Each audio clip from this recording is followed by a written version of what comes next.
అందరికీ నమస్కారం. తెలుగు కథామాలకు స్వాగతం. సిటీ బ్యూటిఫుల్ నవల చదువుకుంటున్నాము.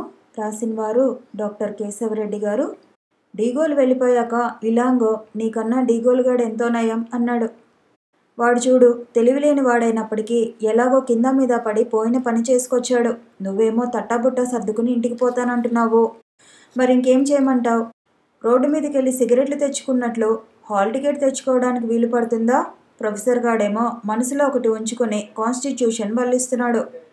కాన్స్టిట్యూషన్, బోడీ కాన్స్టిట్యూషన్. మరి దాని ప్రకారం వాడు కూడా నీకు ఎప్పటికప్పుడు రిమైండ్లు ఇచ్చి ఉండాలి కదా. ఆ మాట అడిగావా? అడిగాను. కాన్స్టిట్యూషన్ ఖాతరు చేయాల్సిన అవసరం తనకేమీ లేదంటున్నాడు. వావి వరుసలు లేకుండా వాదించే ముండా కొడుకుతో ఎలా మాట్లాడగలం? మనకు మాట్లాడడం చేతకాకపోతే యూనియన్ ద్వారా మాట్లాడిద్దాం. నేను కుర్చీలో నిటారుగా కూర్చుని ఏమిటి అన్నాను. స్టూడెంట్స్ యూనియన్ ద్వారా మాట్లాడిద్దాం. వెంటనే జనరల్ బాడీ మీటింగ్ కాల్ఫర్ చేద్దాం. నేను ఒక సిగరెట్ డబ్బా వాడి చేతిలో పెట్టి రిలాక్స్ ఇలాంగో, హ్యావ్ ఏ చార్మినార్ అన్నాను.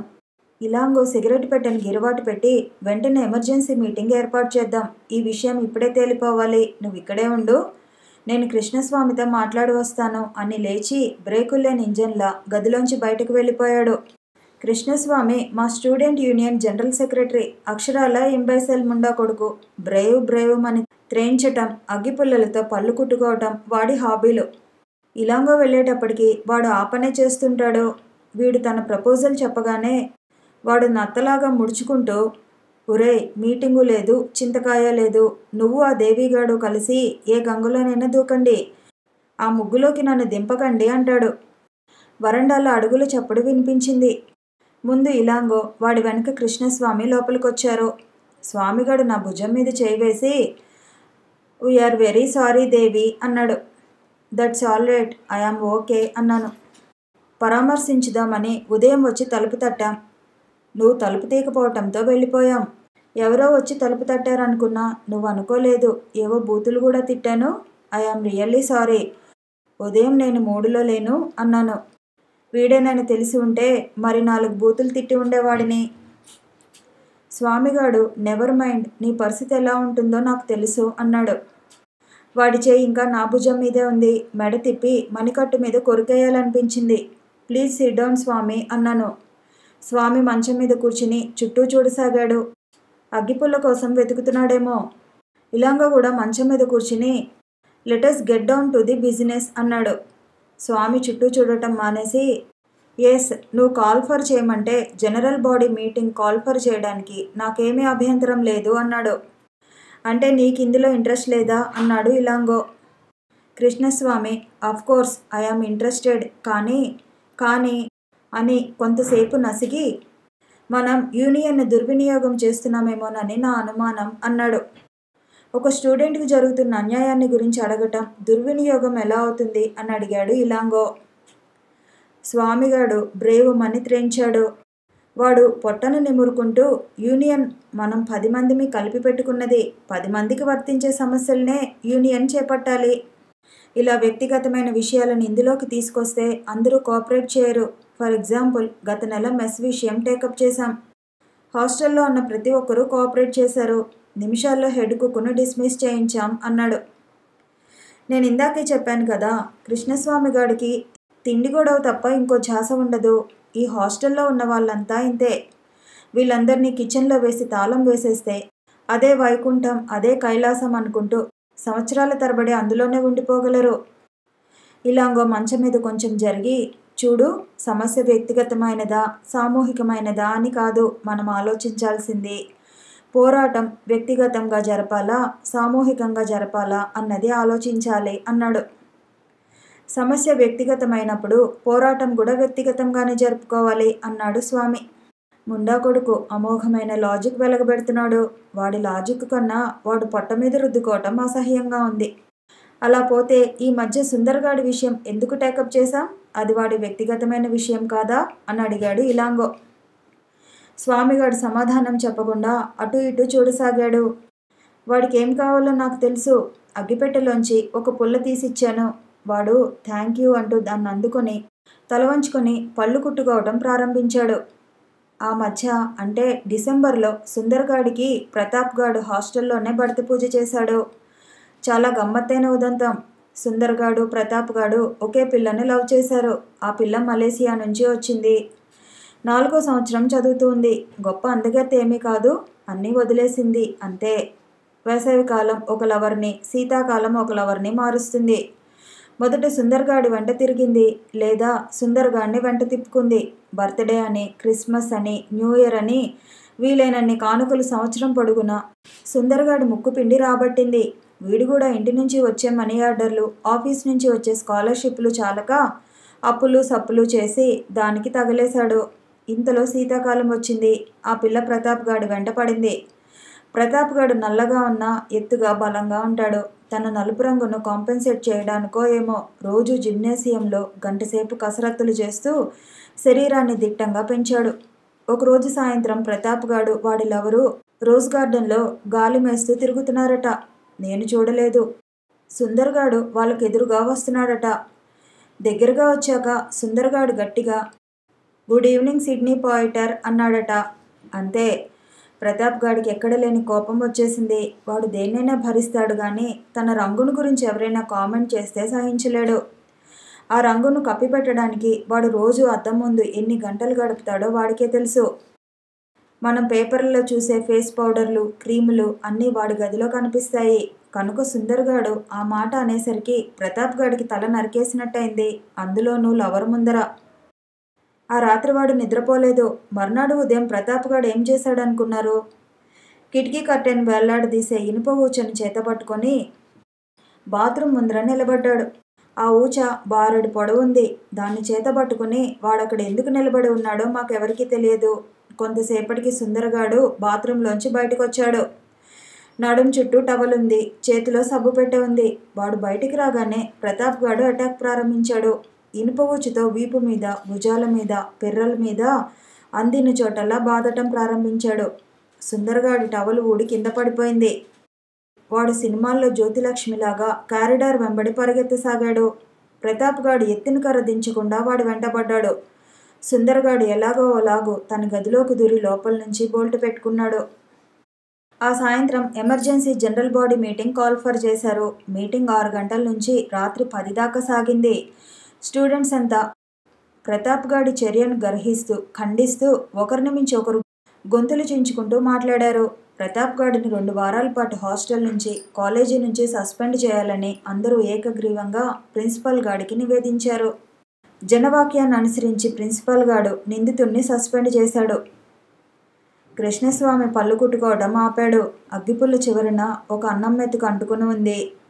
వాడా పుల్లను ఆడిస్తూ, సుందర్ కేసు విషయం వేరు. ఆ కేసులో వాది, ప్రతివాది ఇద్దరూ స్టూడెంట్లే.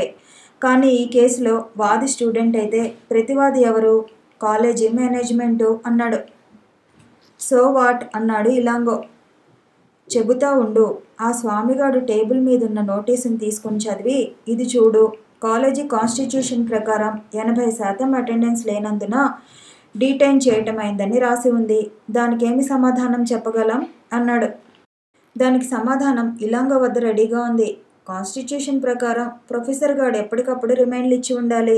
దేవిగాడికి వ్రాతపూర్వకంగా కానీ ఓరల్గా కానీ ఒక్క రిమైండర్ కూడా ఇవ్వలేదు. కనుక తప్పు ప్రొఫెసర్ గాడిదేనని చెబుదాం అన్నాడు ఇలాంగో. స్వామిగాడు అగ్గిపుల్లను పారేసి, విషయం ఏమిటంటే మనం చదువుకోవడానికి కాలేజీలో ఉన్నాం. కాలేజీ ద్వారా ప్రయోజనం పొందుతున్నది మనం. కాన్స్టిట్యూషన్లోని నిబంధనలు మనకు వర్తిస్తాయి కానీ ప్రొఫెసర్లకు వర్తించవు అన్నాడు. No no, you are wrong. అది అందరికీ వర్తిస్తుంది. ప్రొఫెసర్లకు, ప్రిన్సిపాల్కు కూడా వర్తిస్తుంది. మనం మధ్యయుగాల్లో నివసించడం లేదు. రాజుకొక చట్టం, ప్రజలకొక చట్టం ఉండాలంటే ఎవరన్నా నవ్వుతారు అన్నాడు ఇలాంగో. నాకు భయం వేసింది. ఇప్పుడు ఇలాంగోగాడు కమ్యూనిస్ట్ మేనిఫెస్టోనంతా సమీక్షిస్తాడేమోనని. స్వామిగాడు తప్పు ప్రొఫెసర్దే అయితే ఆ విషయాన్ని మరో ప్రొఫెసరో, ప్రిన్సిపాలో ఎత్తిచూపి అడగాలి గాని మనం ఎలా అడగగలం అన్నాడు. నువ్వు చెప్పేది ఎలా ఉందంటే పాముని పామే చంపాలి గాని చలిచీమలు చంపరాదు అన్నట్టుంది అన్నాడు ఇలాంగో. స్వామిగాడు మరో పుల్లను అగ్గిపెట్టెలోంచి తీసి, అసలు విషయం వదిలేసి పాముల గురించి, చీమల గురించి మాట్లాడటం ఎందుకురా అన్నాడు. అసలు విషయాన్ని గురించి మనం ముగ్గురం ఇక్కడ కూర్చుని మాట్లాడుకోవటం ఎందుకు? నువ్వు మీటింగ్ కాల్ ఫర్ చేయి, అక్కడ మాట్లాడుకుందాం అన్నాడు ఇలాంగో. అనవసరంగా నేనెందుకు జనరల్ సెక్రటరీ అయ్యానురా భగవంతుడా అన్నట్టు దిగులుగా చూశాడు స్వామి. ఆ దిగుల్లో పళ్ళు కుట్టుకోవడం కూడా మర్చిపోయి, మీటింగ్ కాల్ ఫర్ చేయడం ఎంతోసేపు పట్టదు, కానీ మేనేజ్మెంట్తో తలపడటం అంటే మాటలు కాదు. అసలే ఇప్పుడు దేశం ఎమర్జెన్సీలో ఉంది అన్నాడు. ఇలాంగోకు ఎంత అసహ్యం వేసిందో మాటల్లో చెప్పలేను. వాడు లేచి కిటికీ గుండా బయటకు ఉమిసి మళ్ళీ మంచం మీద కూర్చుని, దేశం ఎమర్జెన్సీలో ఉండక ఏం చేస్తుంది? దేశం నిండా నీలాంటి చచ్చుదద్దమ్మలు ఉండబట్టి ఈ ఎమర్జెన్సీ నిరంతరం ఉండినా ఉండిపోతుంది అన్నాడు. స్వామిగాడు గబుకుని లేచి, ఒరే ఒరే గట్టిగా అరవకు, నీకు దండం పెడతాను అని పరుగున వెళ్ళి తలుపు మూసి తిరిగొచ్చి, క్యాంపస్ నిండా సిఐడీలున్నారు, అవాకులు చెవాకులు పేలుతున్నావంటే కొంప మునుగుతుంది అన్నాడు. స్వామిగాడిని ఇలాంగో కాసేపు ఉడికించాలనుకున్నట్టుంది. నీ కొంప ఇప్పుడు మునిగేదేమిటి, ఎప్పుడో మునిగింది అన్నాడు. స్వామిగాడు ఏమీ అర్థం కాక, అంటే అన్నాడు. సిఐడీలు స్టూడెంట్ లీడర్ల పేర్లన్నీ రాసుకున్నారు. నువ్వు జనరల్ సెక్రటరీ కదా, నీ పేరే ముందర రాసుకున్నారు. లిస్టులో హాస్పిటల్ ఎంప్లాయీస్ యూనియన్ లీడర్ల పేర్లు కూడా ఉన్నాయి. చూస్తుండగానే స్వామిగాడి ముఖంలో రంగులు మారసాగాయి. వాడు తనను తాను సంభాళించుకుంటూ, నువ్వేమీ నన్ను బెదిరించనక్కర్లేదు. అలాంటి పరిస్థితే కనుక వస్తే ఎలా ఫేస్ చేయాలో నాకు తెలుసు. నువ్వేమీ బెదిరించనక్కర్లేదు అన్నాడు. ఎలా ఫేస్ చేస్తావు అని అడిగాడు ఇలాంగో. అదంతా నీకు అనవసరం. నువ్వు నన్ను ఇక్కడికి తీసుకొచ్చిన విషయం మాట్లాడు. చెప్పాను కదా, నువ్వు జనరల్ సెక్రటరీ కనుక నువ్వు మీటింగ్ కాల్ ఫర్ చేయి, మీటింగ్లో అన్నీ నేను మాట్లాడతాను అన్నాడు ఇలాంగో. కాల్ ఫర్ చేస్తాననుకో, నువ్వు మాట్లాడతావు, అందరూ మాట్లాడతారు, నేను కూడా మాట్లాడతాను. ఏమవుతుంది? మేనేజ్మెంట్ ఒప్పుకుంటే సరే, లేకుంటే మనం ప్రొటెస్ట్ చేయాలి, కనీసం ఊరేగింపు చేయాల్సి ఉంటుంది. ఊరేగింపు ఆఫీస్ దగ్గరకు చేరగానే ఎవడో ఒకడు రాయి తీసుకొట్టి ఆఫీస్ అద్దాలు పగలగొడతాడు. ప్రిన్సిపాల్ పోలీసులను రప్పిస్తాడు. అరెస్టులు, లాకప్లు. అసలే దేశం ఇప్పుడు ఎమర్జెన్సీ. స్వామిగాడు మళ్ళీ మొదటికొచ్చాడు. లాభం లేదు. ఎమర్జెన్సీ భయం వాడి ఎముకల్లోకి దిగిపోయింది. నాకు విసుగనిపించింది. టేబుల్ మీద చేతివేళ్లతో దరువు వేయటం ప్రారంభించాను. ఆ తర్వాత టేబుల్ మీద నున్న అగ్గిపెట్టె తీసుకుని సిగరెట్ వెలిగించుకున్నాను. నేను ఆ పని చేసుండాల్సింది కాదు. సాక్షాత్తు నన్ను గురించే వాళ్ళిద్దరూ అంత సీరియస్గా మాట్లాడుకుంటూ ఉంటే నేను సిగరెట్ వెలిగించటం అన్యాయం. మరది నా తప్పు కూడా కాదు. నాకు విసుగు, దుఃఖము, అలసట ముంచుకొస్తున్నాయి. ఇలాంగో నా పట్ల చూపుతున్న అక్కర చూస్తుంటే నా కళ్ళు చెమర్చుతున్నాయి. మరోవైపున స్వామిగాడి ప్రవర్తన చూస్తుంటే డోకు వస్తోంది. సిగరెట్ వెలిగించిన వాడిని ఊరికే ఉండక పొగను కసికొద్దీ స్వామిగాడి ముఖం మీద ఊదాను.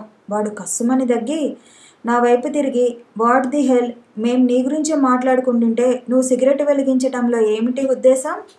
ఇలాంగో 5 నిమిషాలు సిగరెట్ కాల్చకుండా ఉండలేవురా నువ్వు?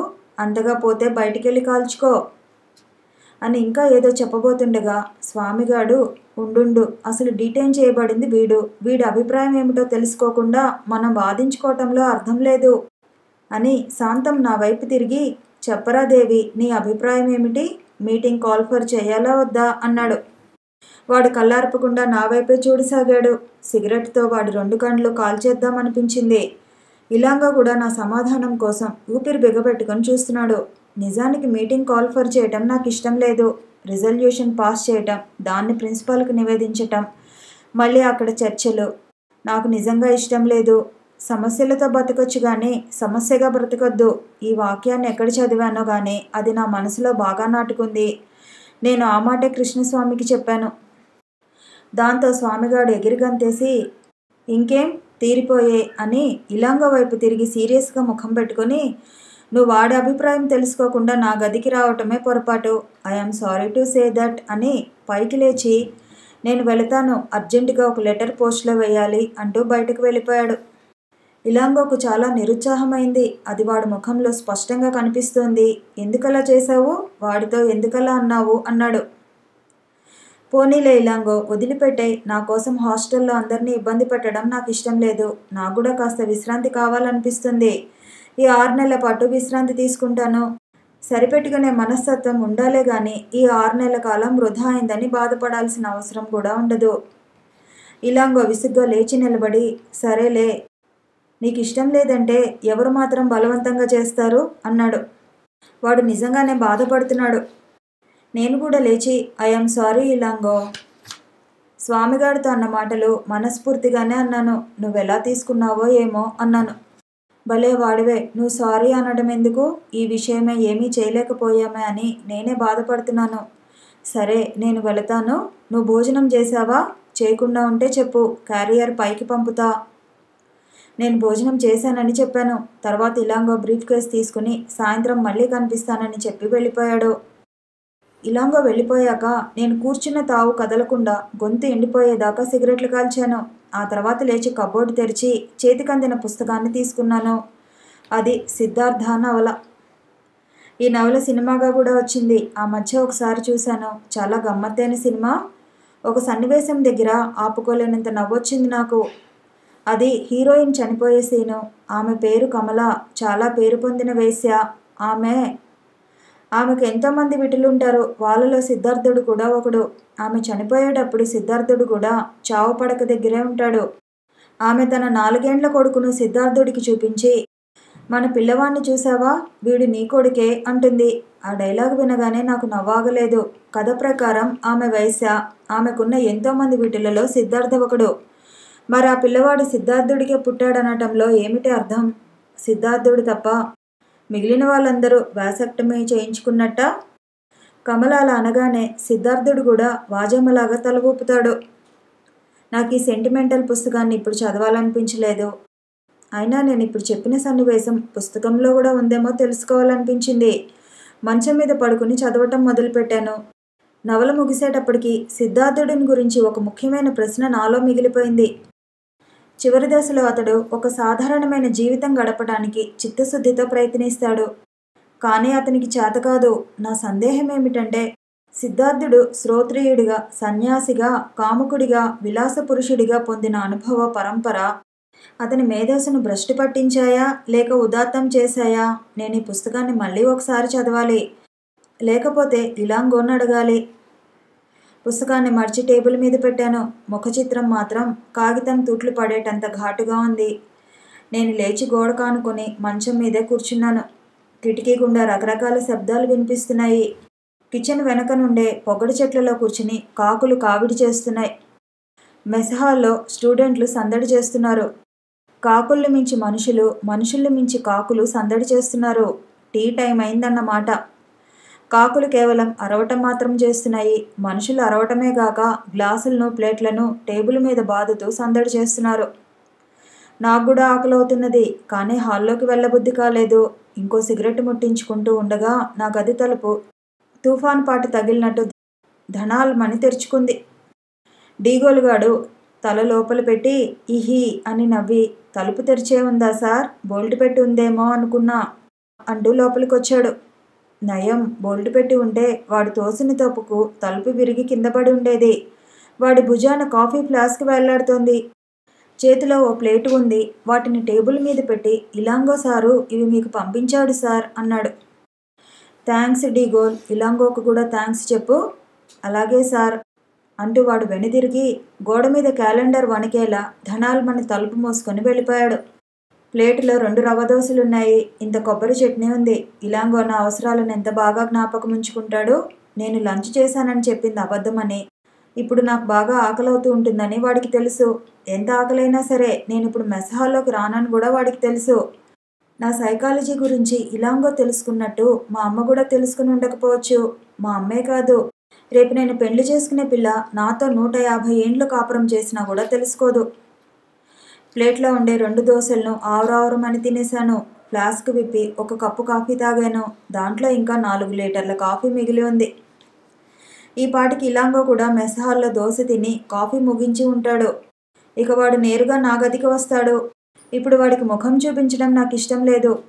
నీ శ్రేయోభిలాషి నిన్ను గురించి బాధపడుతూ ఉంటే నీ బాధ మరింత ఎక్కువవుతుంది. ఇలాంటి పరిస్థితి చాలా ఎబ్బట్టిగా ఉంటుంది. ఇలాంగో నాకు అసలు సిసలైన శ్రేయోభిలాషి. నా డిటెన్షన్ గురించి నాకన్నా వాడే ఎక్కువగా బాధపడుతున్నాడు. వాడు నా గదిలోకి వచ్చేలోగా నేను ఇక్కడి నుండి మాయమైపోవాలి. ఉదయం తొడుక్కున్న ప్యాంటు షర్టుతోనే గదిలోంచి బయటపడ్డాను. గబగబా మెట్లు దిగి కిందకొచ్చాను. వెనుదిరిగి చూడకుండా రోడ్డు మీదకి నడవసాగాను.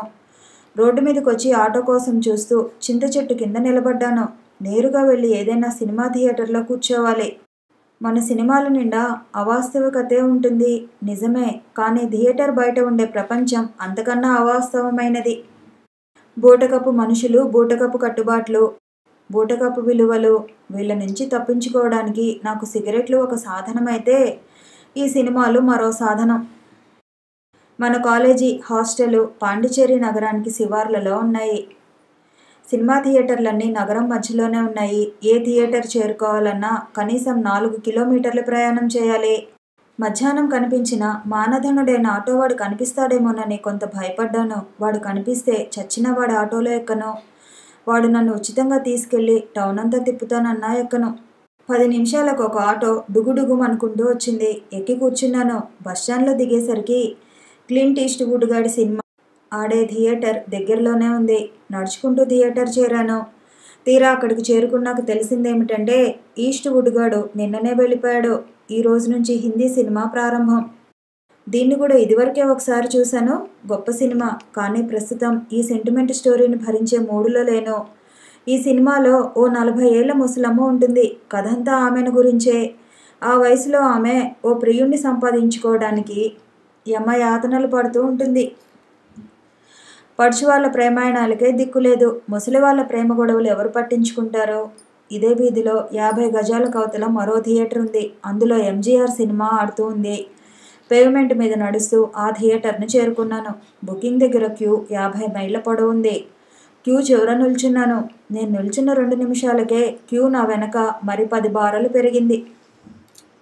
కొంతసేపటికి బుకింగ్ ఆఫీసులో లైట్ వెలిగింది. కిటికీ తెరుచుకుంది. క్యూలో జనం మంటలు ఆర్పడానికి వెళ్తున్నట్లు త్వరపడసాగారు. నా వెనక నిల్చుని ఉన్న ముసలివాడు నా కాళ్ళను పచ్చడి చేస్తున్నాడు. ఈ ఎంజీఆర్ సినిమాలపైన పడుచువాళ్ళ కన్నా ముసలి వాళ్ళకే ఎక్కువ మోజు. అయినా సినిమా మొదటి రీల్లో ఎంజీఆర్ రాడు. నేను ఈ సినిమాను ఇంతకు ముందే చూశాను కనుక నాకు ఈ విషయం తెలుసు. టైటిల్స్ అయిపోగానే జ్యోతిలక్ష్మి నడుం కీకలు కట్టుకుని వచ్చి గెంతటం ప్రారంభిస్తుంది. ఆ విషయం ముసలివాడికి చెప్పి తొందరపడొద్దని చెబుదామనిపించింది. నాకు తమిళం అంత బాగా రాదు కనుక చెప్పలేదు. నేను చెప్పకపోవటమే మంచిదైంది. చెప్పి ఉంటే ముసలివాడు నన్ను కింద పడదోసి నా వీపు మీద నడుచుకుంటూ ముందుకు పోయి ఉండేవాడు. నిజం, జ్యోతిలక్ష్మి మీద కూడా పడుచు వాళ్ళ కన్నా ముసలి వాళ్ళకే ఎక్కువ మోజు. క్యూలో జనం జిగురుతో అంటించినట్టుగా ఒకరినొకరు అతుక్కుని ఉన్నారు. ఇక ముసలివాడైతే నా వీపు మీద ఎక్కి కూర్చుని ఉన్నట్టే ఉంది. నేను తీరా బుకింగ్ కిటికీ దగ్గరకు చేరేసరికి థియేటర్లో బెల్లు డ్రింగుమని మ్రోగింది. స్లైడ్స్ వేయటం ప్రారంభించినట్లున్నారు. నేను జేబులోంచి 10 రూపాయల నోటును ఎడం చేత్తో తీసి కిటికీ సందులో ఉంచి "ఒరు టికెట్" అన్నాను. ముసలివాడు నా భుజం మీద తట్టి "డబ్బు మహాలక్ష్మినైనా ఎడం చేత్తో ఇవ్వకూడదు. తప్పు. వాపస్ తీసుకుని కుడి చేత్తో ఇవ్వు" అన్నాడు. ఇంబైసెల్ గాడిద కొడుకు. వీడు 60 ఏండ్ల వయసులో జ్యోతిలక్ష్మి డాన్సుల కోసం ఎగబడటం విడ్డూరం కాదు. ఆ సినిమాలో ఇంకో 60 ఏండ్ల ముసలివాడు 18 ఏండ్ల అమ్మాయితో గెంతటం విడ్డూరం కాదు. నేను 10 రూపాయల నోటును ఎడమ చేత్తో ఇవ్వటం మాత్రం విడ్డూరం. ఒకవేళ నాకు ఎడమ చేయి అలవాటని చెప్పాననుకోండి, ఆ ముసలివాడు మరింత విడ్డూరం విన్నట్టుగా ఆశ్చర్యపోయి నా అరికాల మంట నెత్తికెక్కేటట్టుగా ఏదో కామెంట్ చేస్తాడు. కనుక ఆ ముసలివాని సలహాను నేను పరకం చేయలేదు. ఇంతలో బుకింగ్ కౌంటర్ వాడు నా 10 రూపాయల నోటును వెనక్కు నెట్టి "చిల్లర ఇవ్వు" అన్నాడు. నేను కిటికీ రంధ్రంలో నోరు పెట్టి "చిల్లర లేదండి, నా దగ్గర ఉన్నదే అదే" అన్నాను. "మా దగ్గర లేదు. అలా నిలబడు, చిల్లర వచ్చాక తీసుకుందువు." నా 10 రూపాయల నోటును వెనక్కు తీసుకున్నాను. వెంటనే ముసలివాడు తన ముసలి చేతిని కిటికీ రంధ్రంలో పెట్టాడు. నేను అలా నిలబడి ఉండగానే మరి 4 టికెట్లు తీసుకుని వెళ్ళిపోయారు. ఇక నాకు ఆ సినిమా చూడాలనిపించలేదు. 10 రూపాయల నోటును జేబులో వేసుకుని ఇవతలకొచ్చాను. బుకింగ్ బయట గోడ మీద తగినంత చిల్లర ఇవ్వలేను అని తెల్లటి పెయింట్లో ఒక నోటీసు రాసి ఉంది. అందుకే ఆ బుకింగ్ వాడు అంత ధీమాగా నా 10 రూపాయలను వెనక్కు తోసేశాడు. నోటీసులు, నోటీసులు, ఊరు నిండా నోటీసులే, దేశం నిండా నోటీసులే. ప్రపంచమంతా ఈ నోటీసులను, రూల్స్ను ఆధారం చేసుకునే బతుకుతున్నట్టుంది. కథ కొనసాగుతుంది. మళ్ళీ కలుసుకుందాము. ఈ వీడియో నచ్చితే లైక్ చేయండి, షేర్ చేయండి, కామెంట్ చేయండి, ఛానల్ని సబ్స్క్రైబ్ చేయండి.